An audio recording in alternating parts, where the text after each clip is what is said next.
COVID-19 has drastically changed healthcare across the US. As a medical oncologist, I asked myself, what are the impacts to cancer patients? We know from a study of about 282 patients in New York City community oncology practice that over 50% of these patients have had delays or skipped treatments. We also know from a study out of Memorial Sloan Kettering Cancer Center, which looked at 300 cancer patients who also had COVID-19, that those patients who had hematologic malignancies were highest risk of complications from COVID-19 or death. Those diagnoses include leukemias, lymphomas, and multiple myeloma. In addition, lung cancer patients also were at higher risk. What was really interesting about this study is that chemotherapy that had been given within 35 days of a diagnosis of COVID-19 did not affect the complication or mortality rate. What is interesting about that is that markers of our immune system, including our lymphocyte count and neutrophil counts, did impact the risk, with lower counts associated with higher complications from COVID-19.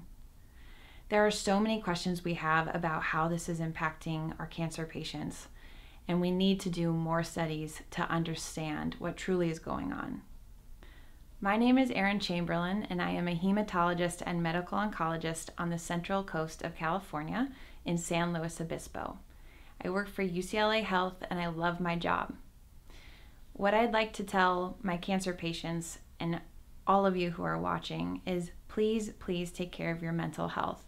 The pandemic does not make this an easy task. There is one thing that I can tell you the data shows can improve your mental health, which is stay active. Exercise on most days. Strikingly, we know that in cancer patients who do this, they report improved quality of life, improved mental health, they live longer, and have less side effects to treatments. So please stay active. In addition, I have one more request. Please donate to the American Cancer Society. Please also check out www.cancer.org, which is their website.